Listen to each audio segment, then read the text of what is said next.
on December 12th. The way that she was talking about life, she was really positive. The boom at the car park was broken, so it was confirmed that someone had taken her right then.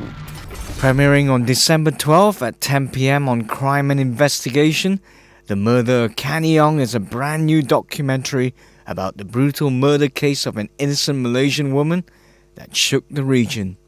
Having returned to Malaysia to visit her cancer-stricken father, recovering after a successful operation, young IT analyst Canny Ong was due to return to the US where she resided. But on Friday the 13th June 2003, after a farewell dinner with her family and friends at the exclusive Bangsa Shopping Centre, Kuala Lumpur, Canny mysteriously vanished from the mall's parking lot after returning to her car to retrieve her parking ticket.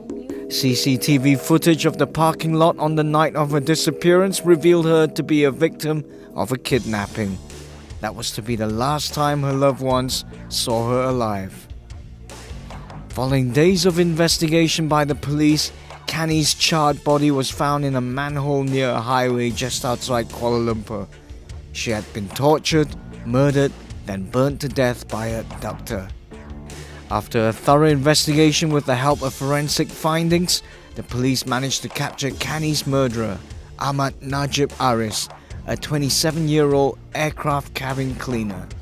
The police had strong evidence of Najib's involvement the night Canny was murdered, but the question remained, why would anybody murder Canny, a charming person with no adversaries, and with such brutality? Produced by Rack Focus Films, The Murder of Canny Ong revisits the case in touching personal detail, with exclusive interviews with the likes of Canny's mother, Pearlie Viswanathan Ong, and Noreen, Canny's best friend. So how much of a challenge was it bringing all the separate elements of the case together in a coherent documentary format? For this particular documentary, I think this is why not a lot of films are made about murder cases in Malaysia. Malaysians are, they're private people and they're not so, excited about going out into the public and talking about personal issues. So not only did we face challenges in terms of getting the personal side of the story, in terms of the family, her mother speaking out about the case, and her friend Noreen, but also from the police side, they were very sensitive towards the family as well. We have a close relationship with the Malaysian police, and we're quite honest about challenges on both ends, from the police side and the filmmaking side, and so they let us know that they were concerned about the family and how their reaction would be to us making the film. So they insisted that we get permission from Pearlie Ong. So I really respected that the Malaysian police insisted that we get that. So that took time, and it took actually several months for us to be able to get interviews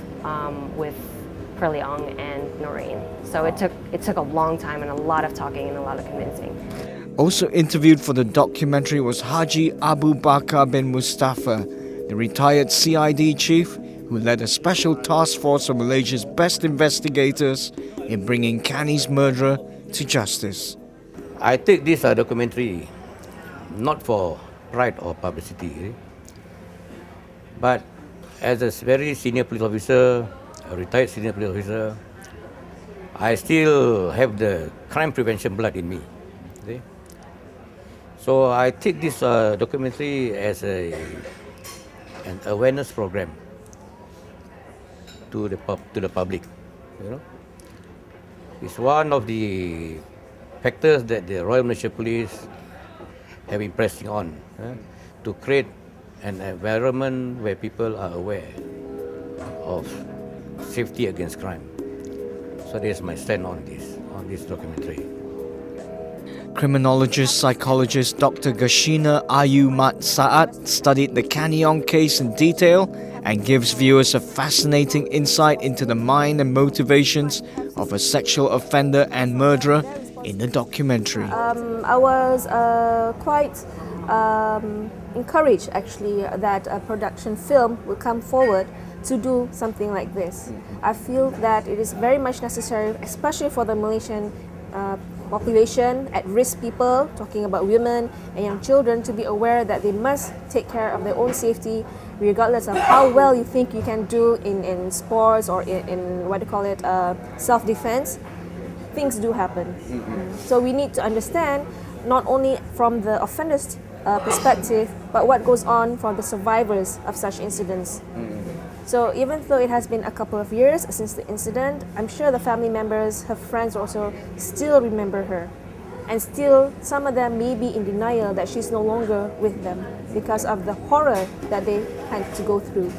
With the Murder of Canny Ong poised to premiere in Malaysia, the documentary's producers hopes that it would separate fact from fiction and offer some much-needed closure to a shocking Malaysian tragedy at long last. I would really love for the Malaysian audience who know this case inside out, I'd like them to stand back and look at it to see how the story's been told from an outside point of view, from a credible point of view in a way, you know, very factual, a good chronology, and to remember this, you know, remember this case, to remember Canny Ong, remember how tragic it was. It's something that, you know, one of the reasons we made the show. It is one of the few cases that really touched the hearts of everyone. Everyone knows about it, you know, and everyone, you know, understands the tragedy of it and feels very emotional about this story. So I think it's good to revisit this case and to be able, you know, I'd like to put some thoughts to rest that it's quite a, you know, once you hear the mother, you hear the investigators, you know, to relive the story, it's quite straightforward. I'm really pleased with the film, and I'm just so grateful that Pearlie Ong agreed to an interview with us, and Noreen. I think that really just took our film to another level, to have the personal side of the story so people could really get to know who Canny really was. And, you know, so the audience could really get a feeling for the kind of human being that she was, you know, what was important to her. Because before, when everybody was writing things about her, of course there was a lot of controversy, I'm sure, you know. People didn't know anything about her. They didn't know who she was. She was just a girl that, you know, was raped and murdered. That's it. That's all they knew. She was just something to read about in the newspaper. But now with our film, you know, people will get to know, you know, she was a wife, she was a daughter, she was a loving friend, she was, you know, an adoring daughter to her father who was sick. And so, you know, that's the thing that I'm most happy about with this film, is that people will get to know, like, the amazing person that Canny was, and they'll get to find out the truth about what happened to her, and that the person that was arrested was the person that really did commit the crime. And there's no question about that. Absolutely not.